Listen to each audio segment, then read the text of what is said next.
Eu cresci na igreja evangélica, eu tenho hoje 33 anos e nós fomos criados num contexto, nós fomos gerados num contexto muito diferente do que está hoje.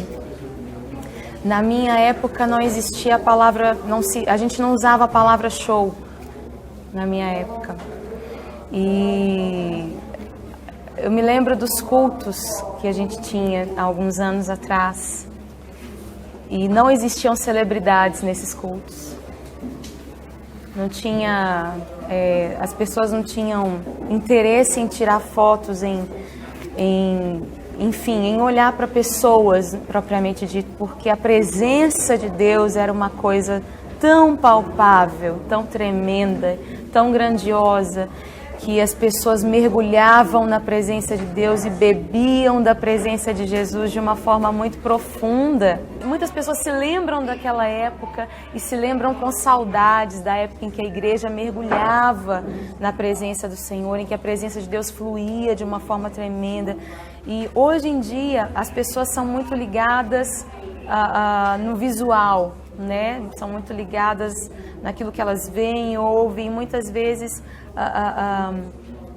as pessoas não sabem mergulhar na presença do Senhor, não sabem persistir em buscar o Senhor, né? Hoje eu pude ministrar um pouquinho sobre isso quando eu estava ministrando, e o que o Senhor tem colocado no nosso coração é que a gente não pode viver de evento em evento, a gente não pode viver de domingo em domingo, a gente tem livre acesso a Deus, a gente tem livre acesso a Jesus, nós temos o Espírito Santo habitando em nós. Por que nós não bebemos da presença dele? É o que eu me pergunto e é o que eu sinto que essa geração precisa beber da presença de Jesus.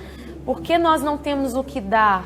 Por que muitas vezes nós não conseguimos abrir mão do nosso egoísmo e dar para os pobres e nos dar aos perdidos, nos dar de verdade? Por que é tão difícil se lidar com missões no Brasil?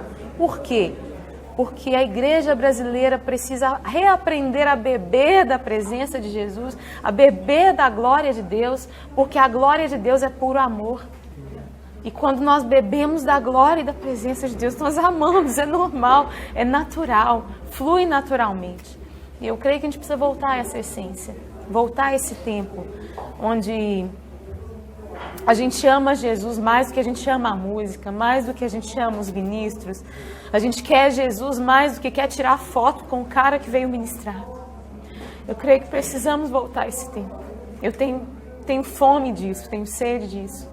E eu creio que o Senhor é fiel para fazer infinitamente mais do que aquilo que nós vivemos há 10, 15 anos atrás. Eu creio que Deus é fiel para fazer um rompimento nessa geração e para nos levar além das nossas canções, além dos nossos congressos, dos nossos eventos, além.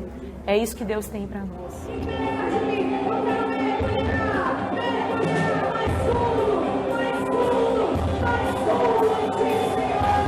Enquanto a gente tiver essa coisa de meu ministério, a coisa não vai andar, não vai funcionar, né? A questão não é o meu ministério vai acabar. O que importa é se eu estou no ministério de Jesus, se eu estou cumprindo o ministério de Jesus, se eu estou dando continuidade àquilo que Jesus começou. O ponto é esse.